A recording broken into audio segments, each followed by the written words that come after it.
the national police and our police officers must be ruthless in dealing with such criminals, because we want this country to be active.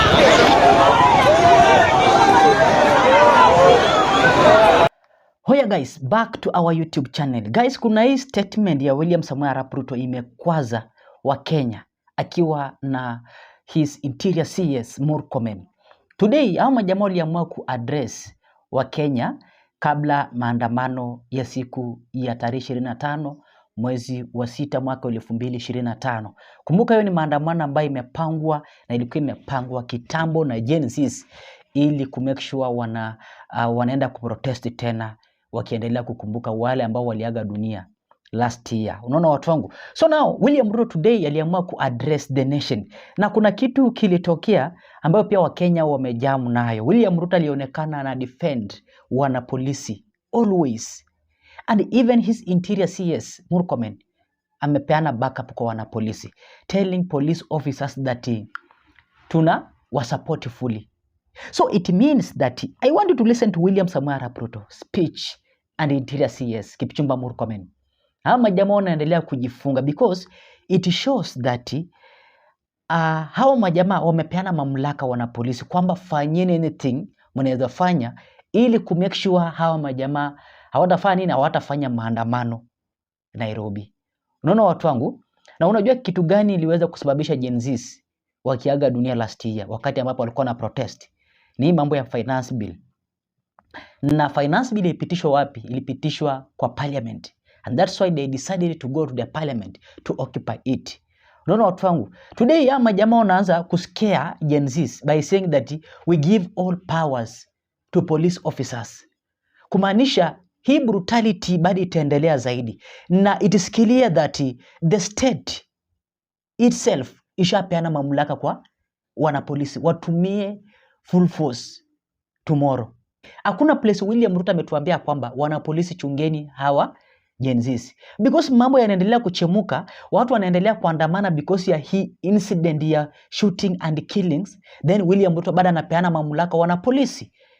Unaona watu wangu? And Murkomen anatuambia kwamba yeyote mwenye atafanya nini atatreat posting that tutakuwa tuna occupy parliament ama tutakuwa tuna occupy CBD, anaenda kuja kuchukuliwa wapi? Nyumbani kwao ama place yanaishi. Unaona watu wangu? And that's why I can tell you for free that things are not good. By the way, things are not good. Na ndio maana hii serikali imeanza kushake, trembling because kutakuwa na amani. Even if wamesha threaten Gen Zs that watakuwa wana support police officers. Unaona watu wangu? That time unaona hao vijana waliingia parliament but kulikuwa na wanapolisi chungu nzima. But wanapolisi Gen Zs walishinda wanapolisi, then they decided to occupy the parliament. Na ukiangalia guys, hao wanapolisi wengine wengi wao ni Gen Zs. Unaona watu wangu? So I wanted to listen to speech of William Samoei Arap Ruto. But kabla tuendelee, ensure pia watu wangu umelike video ili kuonyesha kwamba unaisupport, na nasema thanks kwa hiyo like yako watu wangu. Sikiza Murkomen and William Samoei Arap Ruto. Then uniambie ama jamaa wanamaanisha nini kwenye comment section. Niambie tu. Na hiyo ndio kitu wa Kenya washa react. Wa Kenya wamejamu. Why is it that mnatetea tu wana polisi? Hamtetei even this Gen Zs. So wana polisi wanaenda kufanya nini town? Si kwenda kulinda majamaa. But why are you just supporting, giving all support 100%? William Ruto is telling us. Sikiza. That is very belligerent in terms of supporting the work of the National Police Service and the police officers. So in this very difficult environment, the police are caught between a rock and a hard place. And in the circumstances, the police officers have made a decision whether they will side with their country or they will allow irresponsible political actors to spoil the country. Your Excellency, these police officers, having for the short period of time I've served in this ministry, and having visited them in the northern part of the country, the Kerio Valley region, where maintaining law and order, and different parts of this country, you realize that despite the difficult challenges, economic situation, facilities that they have, they are the most patriotic lot in providing law and order in our country. And Mr. President, if you hear the people who are speaking now about We want to come to the streets. We want to do mandamano and so forth. Your Excellency, you wonder what is the exact reason. You look at the reasons that have been provided. There have been situations where, unfortunately, in the course of this providing law and order, one or two unfortunate incidents have happened, and the law has been able to take its course. But you will find that despite that process, you will find people who are looking for every reason to come to street and to cause mayhem and to stop people's businesses. And then the police officers are sitting every day simulating how they will be able to stop these people. Your Excellency, the most unfortunate scenario happened last year at around this time on 25th of June. And in that situation, Parliament was invaded. I have spoken to ambassadors from other countries when they come visit, and I've said this. In UK, for example, if any person just tweeted or posted a post on any social media to say they will be visiting Buckingham Palace, or they will go to 10 Downing Street, or they will be going to Parliament, Your Excellency, nobody will wait for them to come to the street. They will be picked from their own houses and they will be charged. I have lived and studied in the US. I have even attempted to visit White House because there are days they are allowed to visit. If a citizen of America in any state, however far from the Washington DC is, was to write in their social media that let us go and invade White House, Your Excellency, the Secret Service would pick them from their homes. It is only in Kenya where a citizen will say they will invade Parliament, they will invade the judiciary, they will visit State House, and they still walk scot-free, not charged, and even when they are taken to court, Your Excellency, they will be released on, and they are told you can just go home for free. Kenyans need to appreciate that it is important to have the discipline that these men and women have. It's important to protect your nation, and there is nothing so good than living in a country that is so peaceful that we can come here to celebrate a team that has won a cup like it has happened. And Your Excellency, we want to promise this, that these men and women will be supported from our ministry 100%, Your Excellency, to maintain law and order. And we have received a notice from some of the political actors who, Your Excellency, not just few months ago, they were standing where I'm standing. They were defending law and order. They were standing against the chaos. But Your Excellency are sitting now planning, buying machetes and rungus, trying to distribute to young people to cause violence in town, and they want us to sit here, fold our hands, and say that that is an Article 37 of our Constitution. Your Excellency, the national police and our police officer must be ruthless in dealing with such criminals, because we want this country to be a country of law and order, not a country of chaos, so that all of us can be able to thrive in this nation. Young people in this country don't deserve to be running battles in the streets. They deserve to be playing football like this young. These are their generation. These are their colleagues.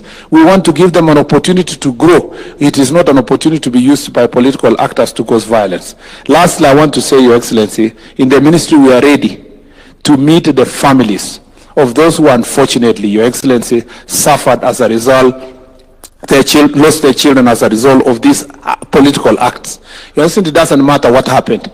From a human perspective, we are ready to meet their families, have a conversation with them, and see what else we can do to support them. Your Excellency, our doors are open.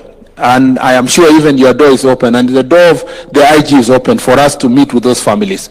We want to ask those political scavengers to keep off and allow those families to visit us and let us have a conversation with them to see how best we are going to help them to move forward. I thought I should raise this statement here because sports is supposed to unite this country, and our police have succeeded. They've just won the Premier League the other day. They don't sorry, Excellency. They don't deserve to have, after winning the Premier League, these men and women don't deserve tomorrow to wear helmets and go and run in the streets. They deserve to celebrate, Your Excellency. Enough. We are not angry enough.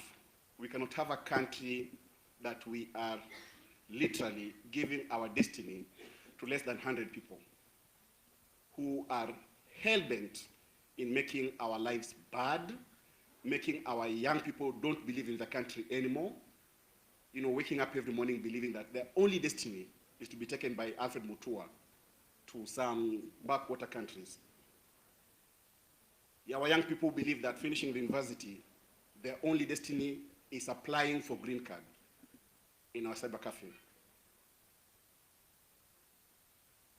Our anger should be directed to every corner of this country, that one day we will have a national awakening and reclaim back what we got from our forefathers. This is not what we're going to bequeath to our young people. A time is going to come when we have to say enough is enough. Our Gen Zs have been made to fear, but this is not about Gen Zs anymore. It's about all of us, because history will one day judge us, and especially the leaders who are here, that at such a time like this, you are silent when your noise was required, when your voice was necessary for the country to move on. You decided to talk stupid, like some MP is saying.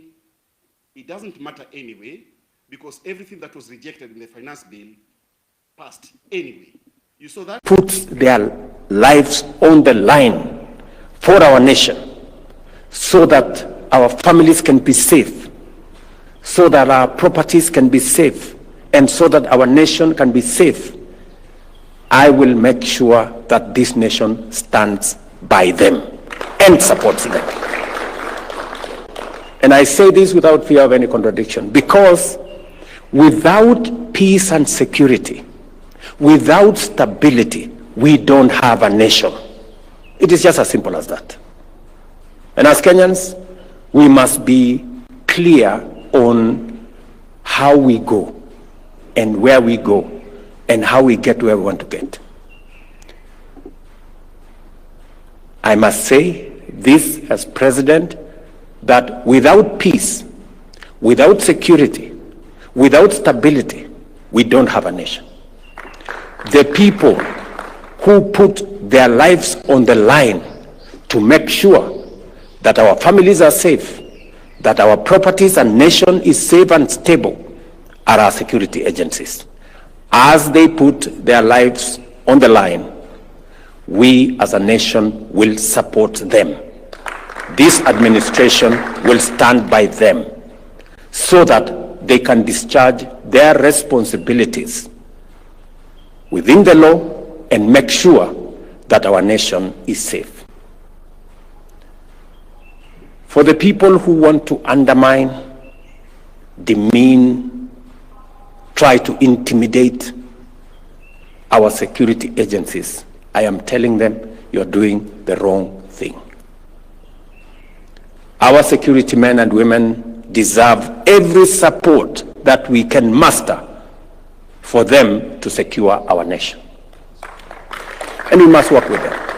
And therefore, to every police officer, from the constable, the man on the beat, I give you my assurance that the government of Kenya will support you, will stand by you as you secure our nation and as you secure our country and keep our families safe and our properties safe.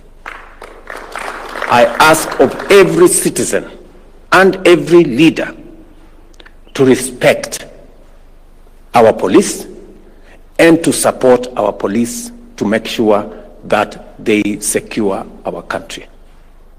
We have sufficient infrastructure to make sure that this happens within the law. I am very proud of what our policemen and women have done in Haiti, for example. Kenya was chosen amongst many nations because we have a professional police service that works within the law, that operates within the parameters of the requirement of human rights, and to make sure that our nation is managed in a manner that respects the law, but makes sure that we are a stable, progressive, and democratic nation. So to IG and your team, you have my support 100%. to secure this nation and to operate for all of us, every citizen. Nobody is above the law. None of us is above the law. You cannot intimidate the police. You cannot use force against the police, or insult, or threaten the police. You are threatening our nation.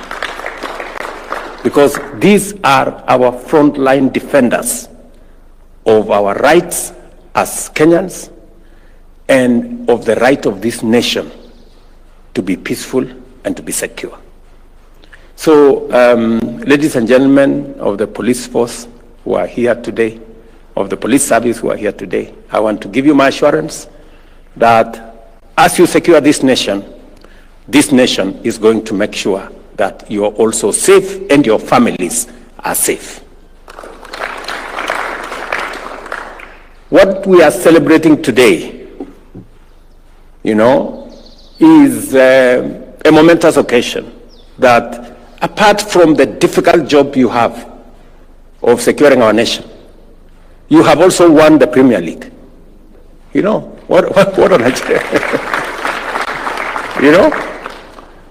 Apart from all the difficult things you have to do, you have also found time to play good football.